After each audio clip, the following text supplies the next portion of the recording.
this is an extra special interview because I am interviewing my brother.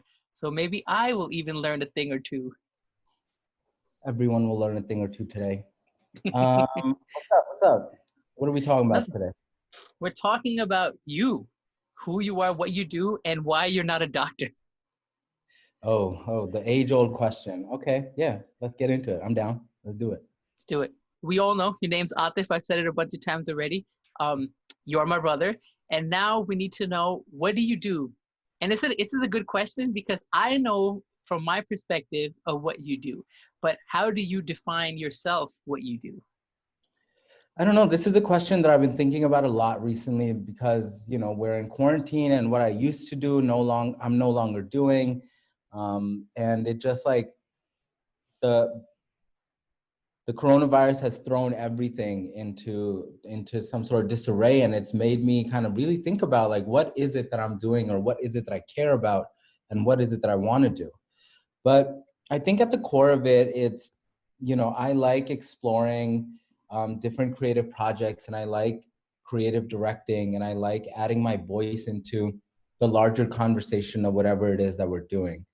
I've always been really inclined to documenting and photographing and filming.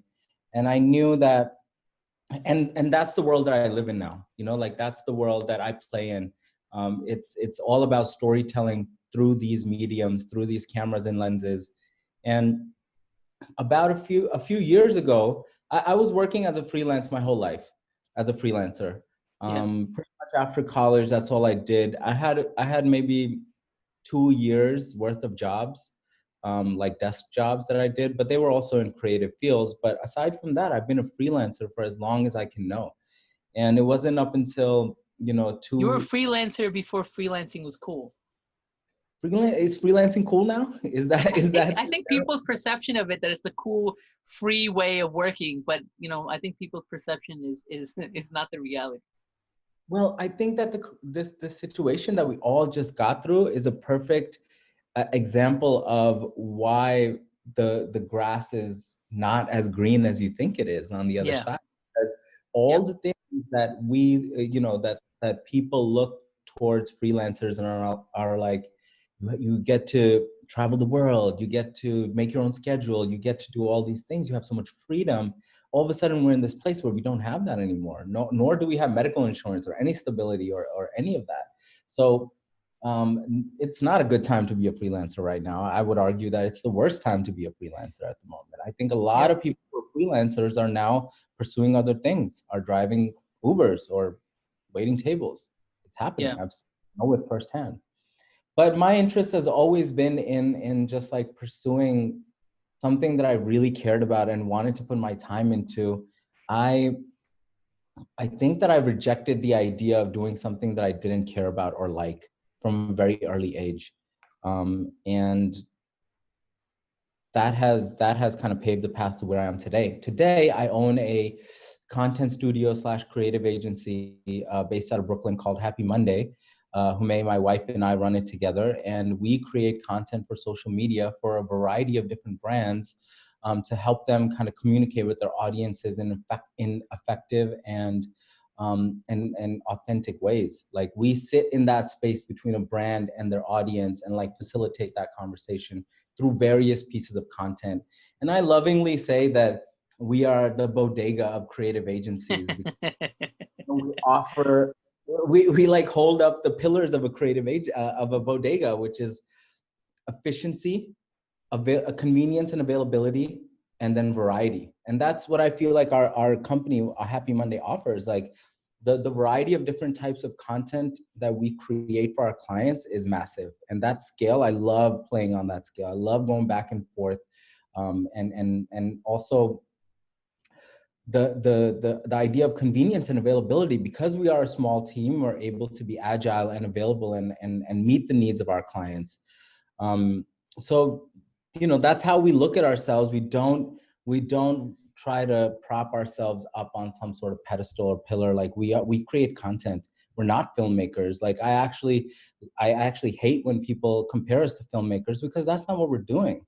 We don't make film. That's two very different things. Yeah, we create content. Like, and to lump us into one thing is not fair to either side. So with Happy Monday, we create content. We, up until the pandemic, we were traveling all over the world, helping brands tell stories and finding meaningful ways to explore this content space. And so that's one I half of think, it.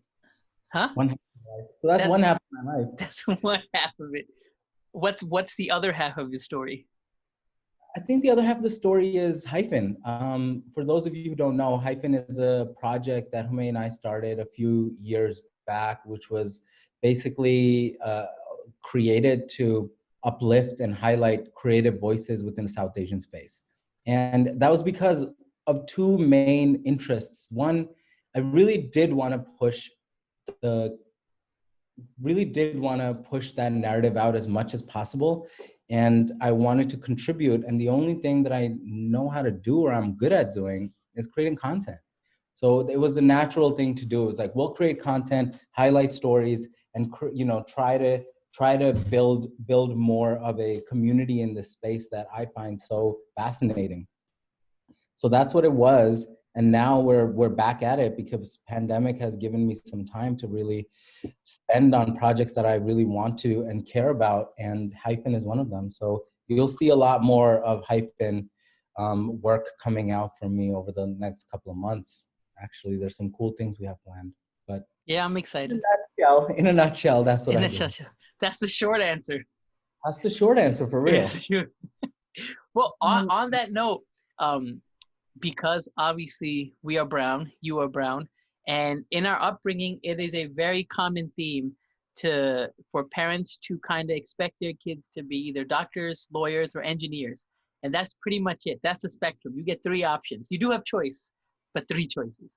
But mainly growing up, especially like the doctor thing, was that part of your story? Like, what did our parents ever pressure you to be a doctor, or tell you like, yo, this is what you need to do with your life? I think it was the general narrative was that we were going to grow up to be and pursue medicine and become doctors. I think that was something that I heard about my whole childhood, right? Like I just felt like that was something that moms and pops said, and I didn't really think too much of it. In my head, I was always like, we'll cross that bridge when we get there. Like when it's time for me to decide what to do in my life, like we'll figure it out. And I think I rejected medicine from an early age because I don't love the experience of going to a doctor, and that made me kind of hate being around it or being in hospitals. And I just felt like this wasn't something I could do. But I took on one of the other options, which was being an engineer. I thought I was going to be a computer programmer. And when I was applying to colleges, I applied to half art schools and half like computer science degrees. Yeah. So there was this kind of general air and there was this pressure, but and this doesn't always work in your favor, but like being the eldest allowed me to kind of slide through knowing that there's three other people that could be doctors and I could get off the hook. I don't have to, the pressure wasn't that intense. That's really funny because it's usually the other way around where you have to be the role model and you have to be the guy. If you mess it up, then guess what? That's the example you're setting for everybody else. Yeah, I mean, there were lots of things that happened in high school that kind of made it incredibly clear that this is the path that I should be on. And it was clear to our parents and clear to me. It wasn't, they were like, oh, you're actually fucking good at this, so maybe you should think about doing this. Like when I won that Scholastic Award and me and moms went to DC and we went to the Corcoran Gallery and to this whole like award ceremony where I was given this award, moms was like, okay, like this is what you need to do. Like clearly you're good at this. Like you have to take it. Uh-oh, it's frozen.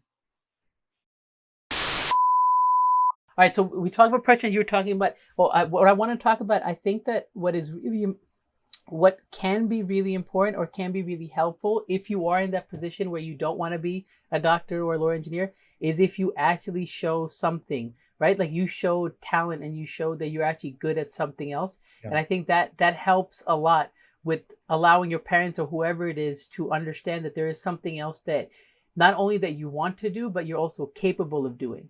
And Yeah. I think that sometimes if people are stuck, by just having a conversation, be like, oh, I don't want to do this, but not knowing, but not understanding what else you can do. I think that's a problem because even now people hit me up and be like, oh, I'm in med school and I don't want to do this. And usually I ask them, all right, so if you don't do this, like, what do you want to do? And they're like, I don't know. And I was like, Yeah. it go ahead. It would help if you have an answer to that question when you decide you don't want to do something. Yeah, I think that this is the question that I get asked a lot, and I have one answer to it, right? People come up to me and they're like, dude, it's such a battle convincing my parents to do something creative. Like, how do I get them to be on my side? Yeah. And I'm like, it is a battle. It is exactly that. It's a battle, and you have to treat it as such. Like, will you go into any battle unprepared?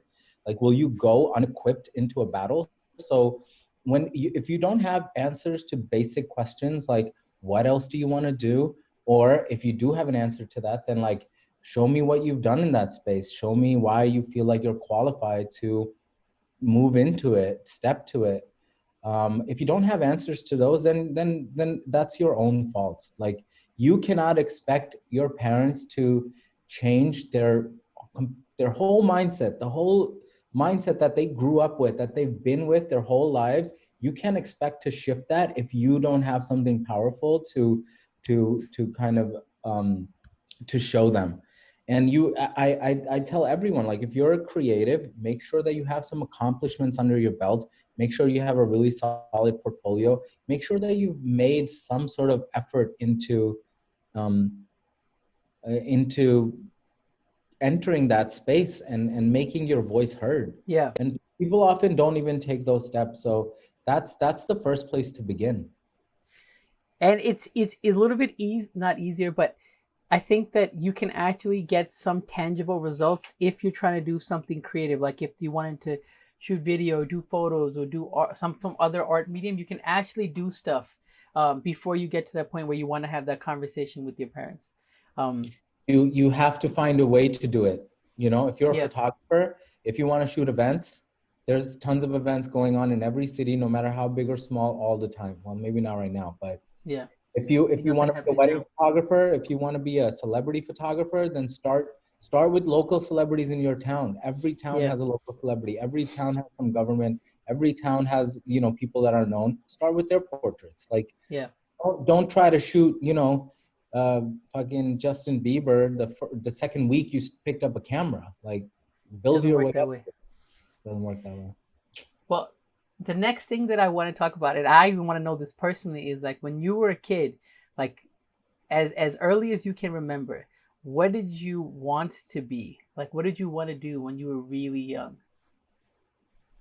I don't know. I don't know if I know what I wanted to be. I think that I was really enamored with space, and I thought maybe I would do something, maybe that would be an aspect that I would explore. But I think that I was just really curious in like wanting to try and experience different things. And like we moved to Brooklyn, like when I was like 12 years old or something like that. And I don't know if I had these moments of like being able to formulate what my future should be or look like throughout my life, because our setting changed, like our life setting changed a few Yeah, times. And every time I thought that we were on one track, it shifted.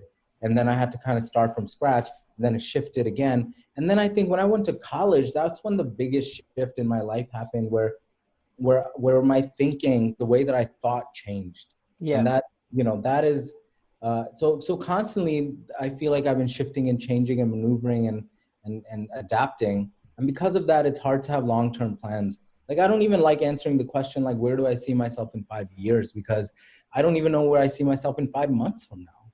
yeah. Well, especially now, you don't know what's gonna happen. But then childhood Atif is a very serious and deep person. He did not just wanted to be something for fun.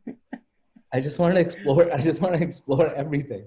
I don't You know. could have said you wanted to be an astronaut if you were into space, but childhood Atif was like, nah, it's not gonna work this way. Yeah, I don't know. I actually didn't know what my options were until later in life. I always thought my options were to be a doctor or be an engineer, and I didn't even know what being an engineer meant. I still Most don't people know don't. No, they what an don't. engineer is. Like, I don't know what an engineer does. Like, I know what a programmer does.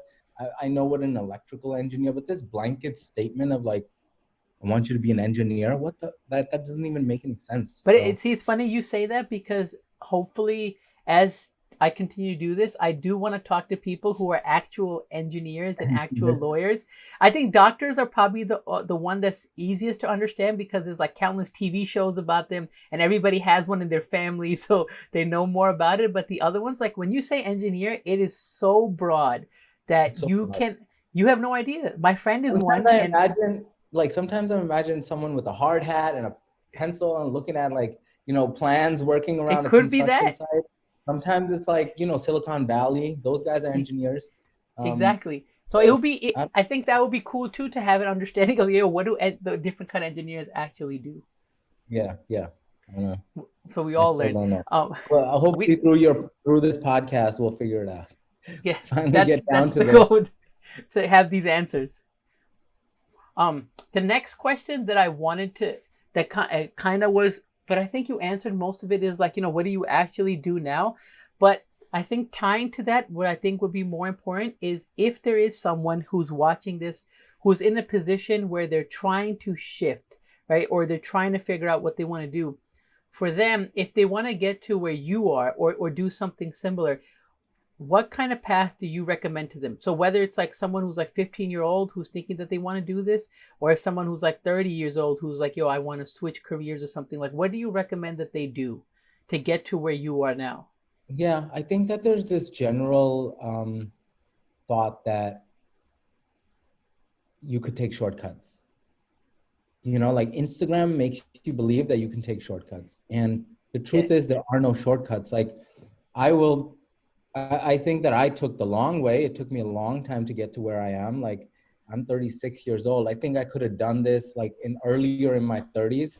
So I did, there were some things in my path that took me on tangents, but like I really do think that history matters. Like I do stress this with people when I have conversations with them, that know your history. Like know whatever subject you're studying or whatever field you're going in, make sure that you've studied it and you know of it in a way that you can make informed decisions, like so that you never think that you're inventing the wheel, because you probably aren't. Like somebody else has probably done it already. 100%. I also think like history gives you a lot of inspiration and context for framing your own thinking.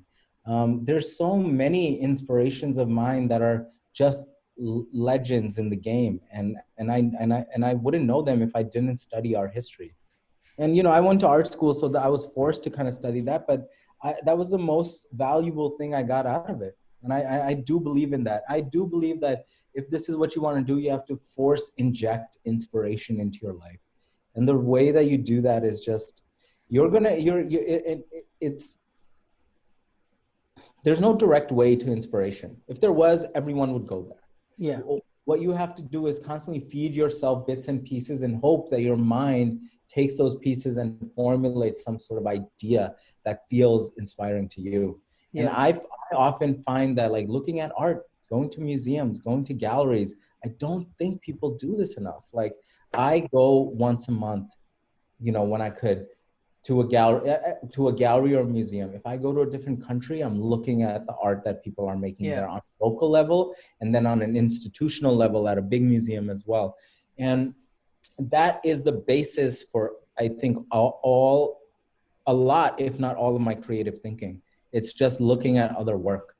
And I think that's so important. And I love having that as part of my kit, as part of my arsenal, like knowing that it's not just about the camera or the equipment or the skills. It's also about the information that you feed yourself that's feels peripheral, but is often just directly connected to what you do.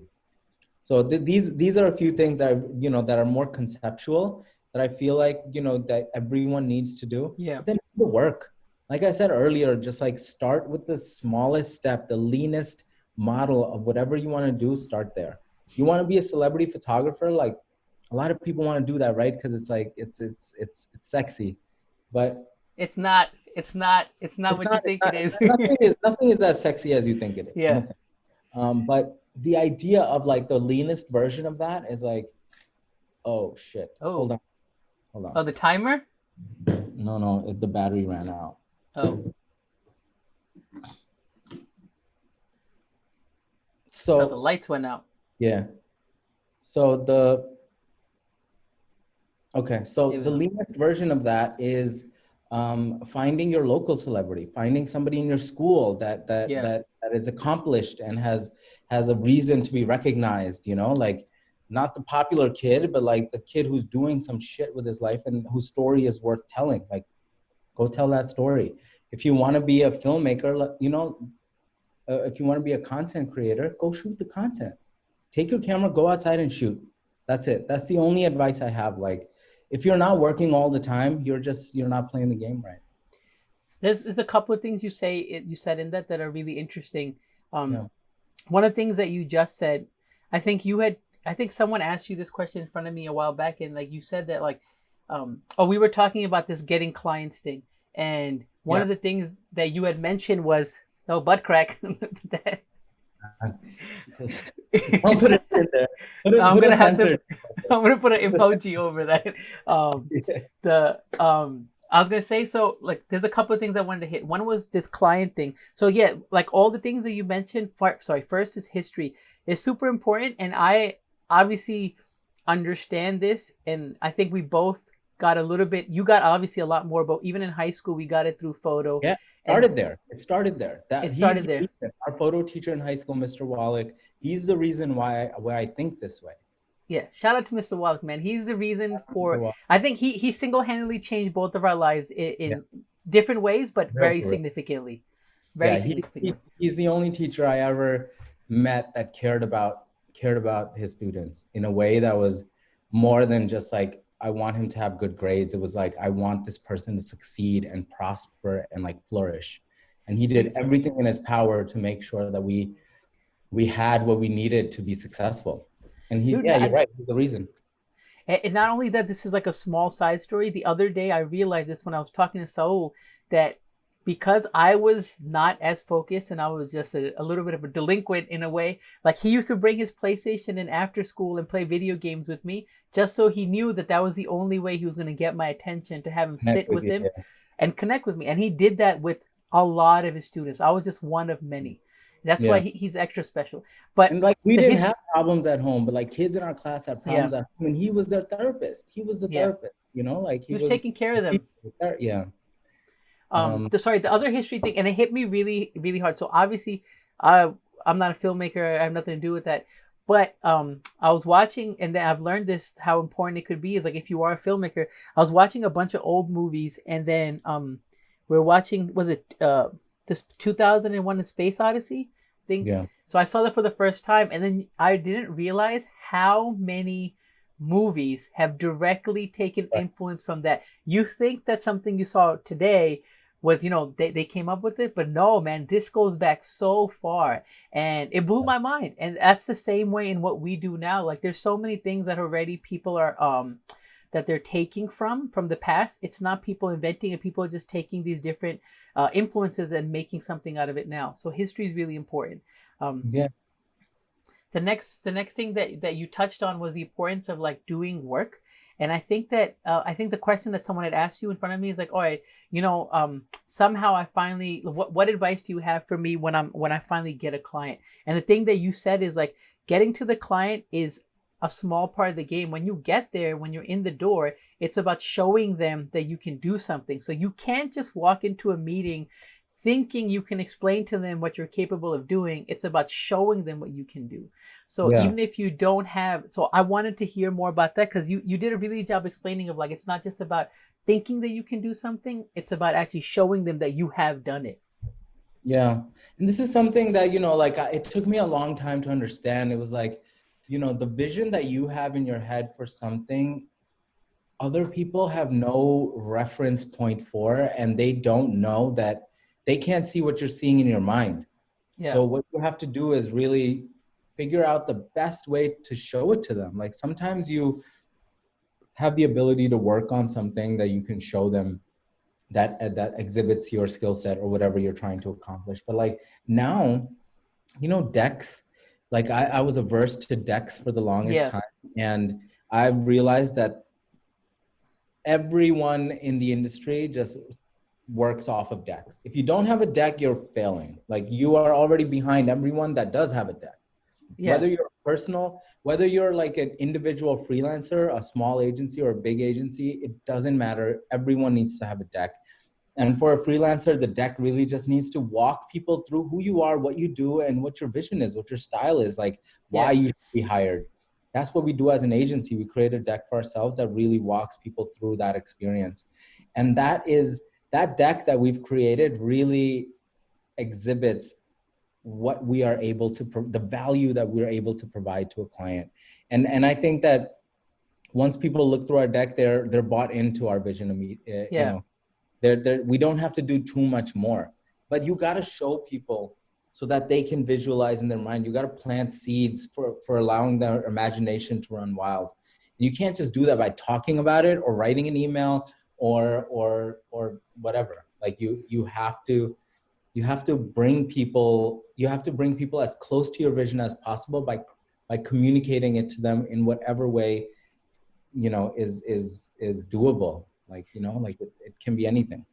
I think that's super important. And it goes back to what you said. Like, even if you're a high school kid or someone older who wants to be a portrait photographer or whatever, is like shoot these portraits so that way when you get to the point where someone is willing to pay you for it, that you can actually show them what you can actually do. And not just Yeah. tell them, hey, look, I'm a really dope portrait photographer. I also think the flip is true though. Like I think that there are more than a handful of jobs that I've taken in my life where I did not know how to make it happen.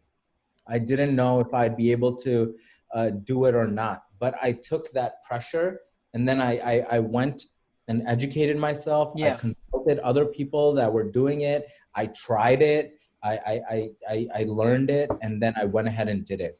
And Yeah. that's a lot of, honestly, that's a lot of what we do. Even at Happy Monday, how many times have we pulled up to a shoot where we hadn't done it before. We were doing it Yeah. for the first time. And it's because like we put a lot of work into making sure that we are prepared and that we can execute and deliver. Yeah. So we're technically not doing it for the first time. It's been done, but in a controlled environment of us learning before we pull up to the shoot. I mean, yeah, doing it in front of a talent personality or the client is you're doing it for the first time. We could do it a million times in our homes and it can Yeah. work every time. But Yeah. one day you're trying to do it, the fire alarm goes off or it's raining outside or whatever it is, then you're fucked. Yeah, that's true. Next, looking back now, are you happy with young Atif, the young deep Atif, be happy with where you are right now? Not necessarily because your journey's not done, but would he be happy? Be like, oh, cool, you doing it. I like where you're headed.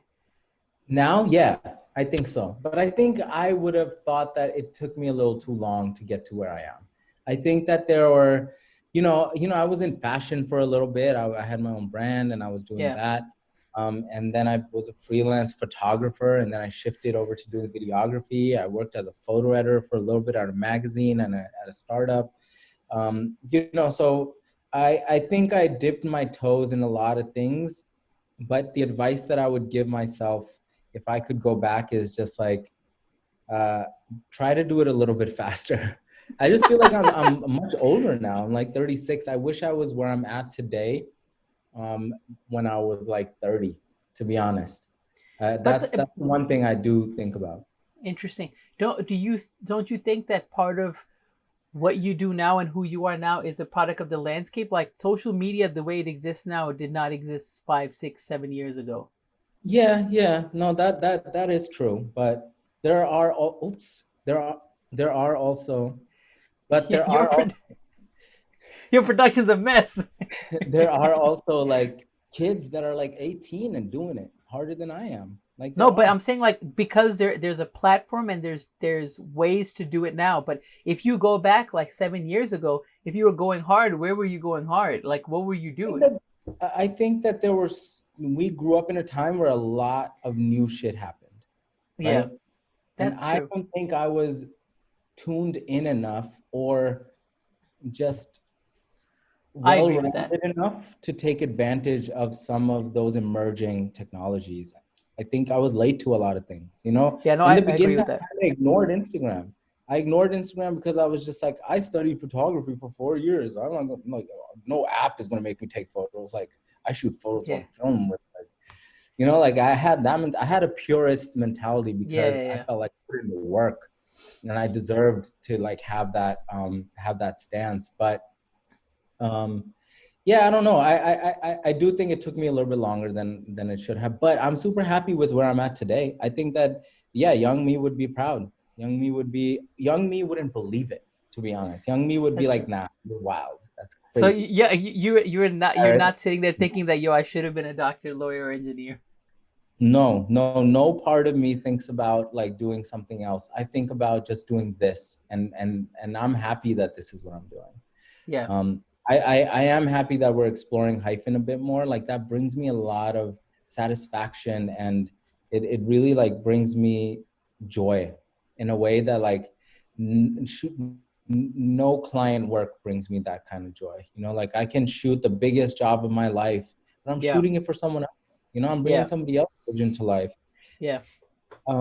So because of that, like I truly am excited about hyphen and want to put my all into it. Well, I'm glad that young Atif will be happy.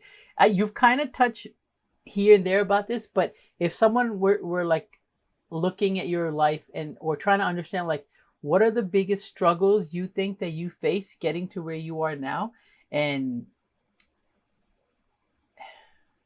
yeah, like what have been the biggest struggles that you face getting to where you are? Like what did you feel like were like this I think challenges? I think the biggest challenge for me was just being the first in my family, in our family, to do a lot of things. And Yeah, because of that, I made a lot of mistakes. I didn't have somebody to look up to be like, oh, the SATs, or oh, this is how you apply to college, or this is yeah, what I should be thinking about when I go to college, or how I think about, you know, networking and social circles and opportunities. Like I had to learn all that on my own because, you know, moms and pops were really busy just like trying to figure out how to make a living for us to how to survive. survive. And Yeah, I don't fault them for that at all.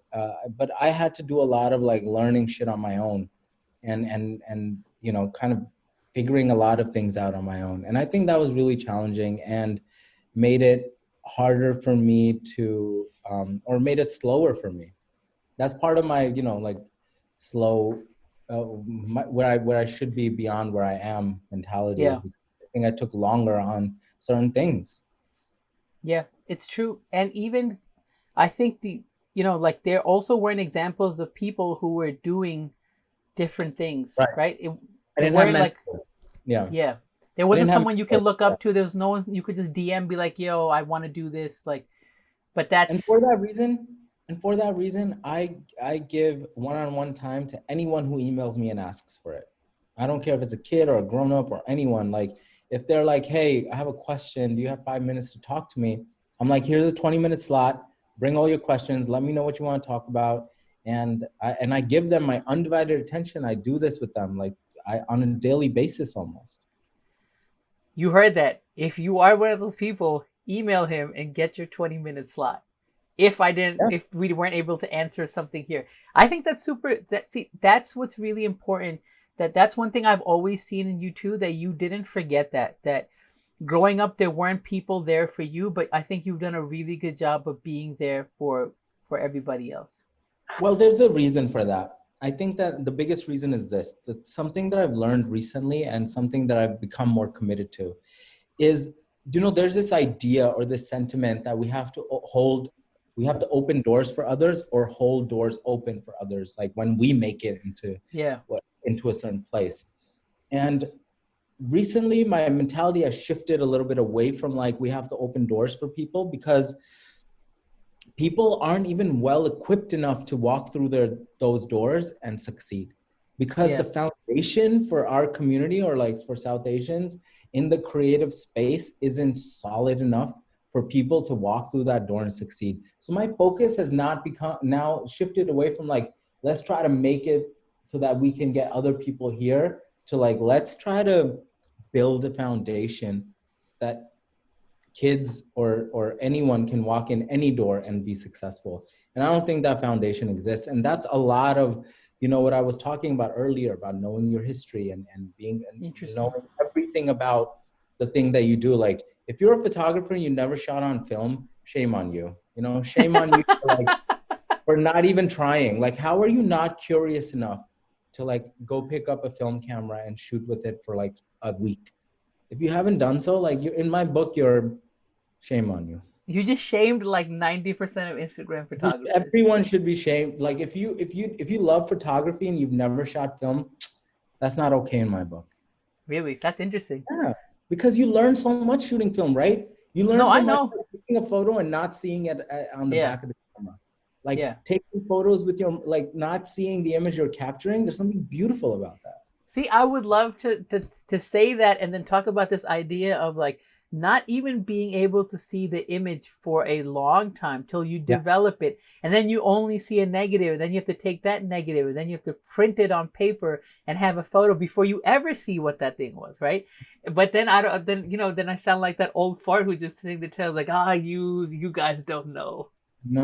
I don't care if I sound like an old fart. I believe that is going to add so much value to what you do, just by understanding like the mechanics of it. You can't just shoot on auto your whole life, Yeah. The other thing that someone, I think Simrashi was with us and he talked about this too. He's like, this notion of also knowing that you have limited frames sometimes helps you reframe how you think. Instead of just bursting everything, you're a lot more thoughtful about the photo that you're taking. And I thought that was really beautiful too. I mean, this idea of burst mode is a new idea. Burst mode existed for like sports photographers, and some sports photographers will burst through a whole roll on one play. Yeah.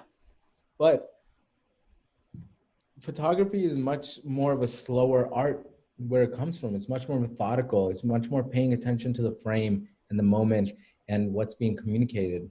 And that's being lost by just like shooting 100 photos and picking the best one. And I probably sound like an old ass boomer millennial person, but this is what I think. I don't give a fuck.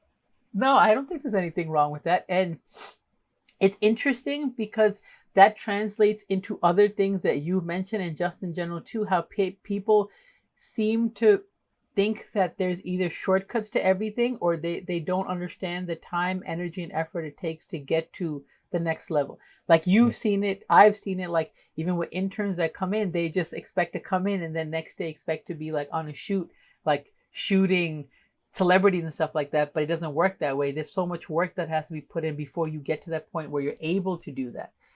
Or Instagram makes you think that you see these people and you're like, oh, if they're doing it, I can do it too, without putting in the work. Yeah, the music space has really perpetuated that idea that, because a lot of, music is so glamorous and sexy, like being at a music festival with an artist. Half these people are there shooting for free because they're just shooting for the badge, for the opportunity. Oh, yeah. And fashion does that too. Fashion does that too. And they make it look so glamorous and sexy, and everyone's just like, oh my God, I want that life. But they don't know that life is like not being paid, eating fucking shitty or not eating at all. It's not as glamorous as these people on Instagram make it out to be. There's maybe like 3-4 people in each space that are killing it and actually living that life. Everyone else is just slumming it and not getting paid. I feel like anything that you do, whether it's creative or not, requires a lot of time, energy, and hard work. There really is no shortcuts to being good at anything. Like, no matter what it is you want to do. And I think that's important. I don't think so. Yeah. You talked about, you would tell the younger self is to speed things up a little if you had to give advice, like aside from that, like what else would you want to tell your younger self, like advice wise, like to yourself? Like, what would you tell yourself? I don't know. Buy Tesla. Buy Buy Bitcoin. stocks. Buy Bitcoin. That's all The I'd say. honest, well, it's funny that you say that, but that's one thing that at the age that I'm at now, and like I'm really mad at myself for not having a better understanding of how the market works and stuff like that when I was in college. Like Well, at it's that because time, I we was don't have any financial literacy in our community, or in the way that we grew up. There was no financial literacy, right? Like we had to. I don't even think that I'm financially literate now. Like no, every tax season, I'm like, oh, what the fuck, you know? Like I have to hire somebody to think for me when it comes to that time. yeah. That's I a think big that that's problem a in the community in general, I think. yeah. I think if you are young, aside from what we're talking about, get financially literate. And if you're not, do it now. Because I'm actually doing. I'm reading in the middle of reading 2 different books to try to have a better understanding of all these things. And I'm old as shit to be doing this. Yeah. I think that's important. All right. What would I tell my young self?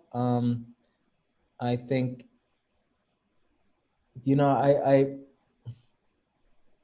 I don't know.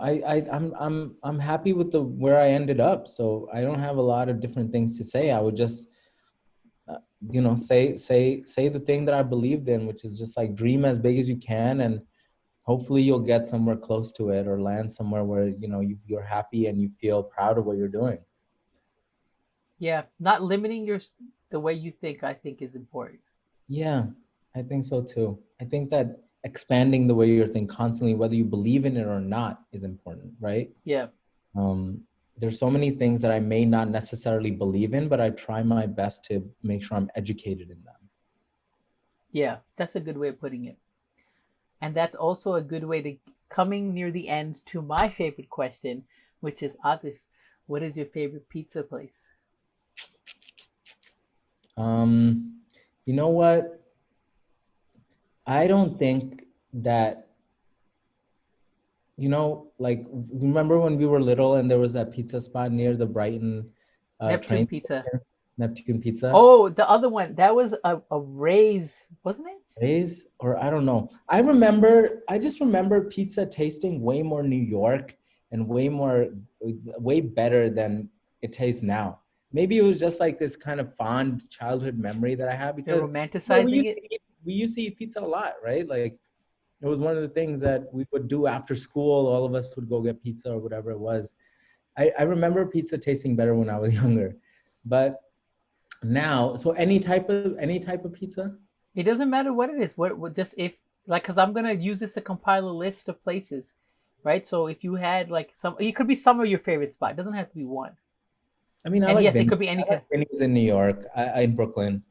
I have to go with convenience, you know, like I want to be able, if it's the best pizza to me, like I want to be able to get it when I want to get it. I Yeah, don't want to think about like going to the city to get a slice of pizza, like to the West Village or whatever the fuck. that's Like, real.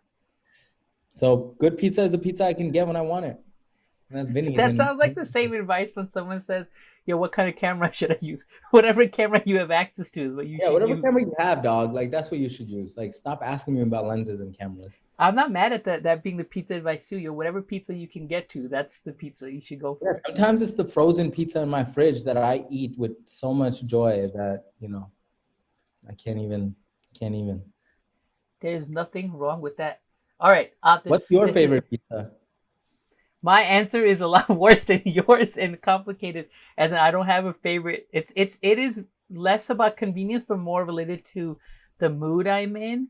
Like I enjoy. It's funny. I enjoy deep dish from Uno's just as much as I would enjoy, like one of my favorites would be. Damn, it's so hard. Yeah, I don't know. Um, Yeah, I think my answer is a lot worse than yours. It is the same thing. Like sometimes All I right, just we'll want thin learn crust over the course Domino's. of the series. We'll learn over the course of this series Yeah, what your favorite pizza is. Okay, cool. I mean, if I were to leave, you know, with one piece of advice for people, it would be to um, there will be moments in your life where it feels like what you're doing isn't right, or people are convincing you that you're on the wrong path, or you are convincing yourself that you shouldn't be doing it. Yeah. But there'll be a voice inside of you, like your gut, that is pushing you to go in that route. Yeah. Don't always listen to your gut. Don't always follow that advice. You know, like I think what's important, the best advice that I have is like, I thought this was going somewhere else. well, I mean, it was, but like, I think that it's important to find the intersection of what you're good at, Yeah. and what you can be successful at. Yeah. Oh, no. Hold on, I want to say that again. Oh, find the intersection. I think what's important is that you find the intersection of what you're good at and what you love doing. Okay. I think, you know, that intersection is a sweet spot. Yeah. That is where you should explore first, and from there grow on. Think about what you're good at and think about what you really love. And that is a space you should explore. Don't follow your gut. That's stupid. Follow your gut's gonna lead you to a pizzeria. So I don't know how good that. No, that's really good advice, because sometimes just because you love doing something doesn't necessarily mean you're good at it.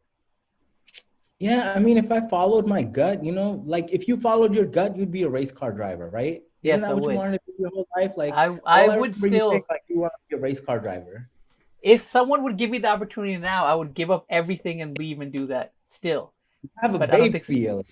Yo, baby gonna have to sit on the sidelines and watch me. But yeah, I mean, that's not happening. I'm too old, Yeah. too out of shape. It's never gonna happen. Well, you know, that's my advice. It's like, you know. That's really good advice. I was mad at myself. I still can't think of the pizzeria that's on Bedford, right by the train station. Like I'm blanking on the name, and I'm so mad at myself. I was about to Google it when you were in John's. Is it John's? Huh? In Williamsburg? Yeah, it's like 2 blocks away from the Bedford trade center. Oh, yeah, I know what you're talking about. Like south, 2 blocks Yeah, south. what the hell is the name of it? It's the same one that's in the city that was in Spider-Man. Ray's? No, it's not Ray's. It's not Ray's. God. That's one of your favorite pizza spots? That one, yeah, I really like that place. Oh, okay. Fuck. I can't believe I can't think of it. This is terrible. This just shows you, like, 5 months. Joe's, 5 months, right? 5 months out of New York City, and I forgot the name of one of my favorite pizza places. I would say that one, because what you said too. It's open really late. It's really convenient. It's really simple, and I think for a regular New York slice, that's probably one of my favorite ones. Yeah. All right, I gotta check it out. Damn, I cannot believe that I blanked on the name. Shame on you. Shame on me. Shame on everybody. Shame on everybody listening to the podcast. I'm not one to shame people. I don't know why I'm shaming people. shaming everybody on Instagram, shaming me. But this is really fun. I'm glad we did this. Yeah, this was fun. It was nice to think about certain things that, like, you have context of, or like you're asking the right questions because you know me. Often when I'm interviewed, like I'm being asked, they're not, the questions aren't like thoughtful because people don't know me that well, right? Like I don't have, there's not that much information online about me that you can just learn. Yeah. It's nice to be asked questions that are more thoughtful and much more informed by our history. Yeah. I'm glad you feel that way. That was the point of this, to give people a deeper insight than they would get somewhere else. Yeah, this is fun. This is great. Yeah. All right, this is where the official. If you wanna learn more about what I'm doing, or if you wanna, stay connected, if you wanna send me another question that you have, Instagram is the best way to do that. Ali's gonna flash it on the screen right here.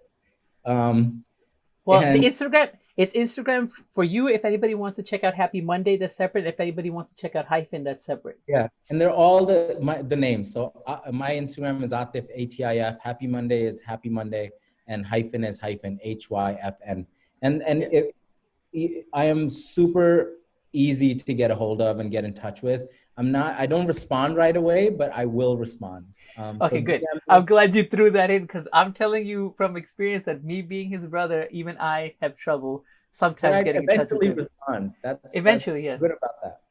Yeah. But I will get back, and I'm happy to continue the conversation. And if anyone has any specific questions or wants a better understanding of the process or the path to get to a certain space in your career, I'm happy to help and happy to share more. So please do reach out. Yeah, no, I can attest to that. You've definitely always done a really good job of helping whoever in whatever capacity you can, in whatever it is that they're trying to learn. So I think that you are a great resource for anything creative related, and if you want general life advice, go for it. When does this come out? All right, well, let's end it first, and then you can Well, ask. so this will be the official ending of this. If you are still listening or watching, thank you so much. And we will see you. I will see you in the next one. Thanks, Atif. Peace out. Thank you. Okay, officially we're done.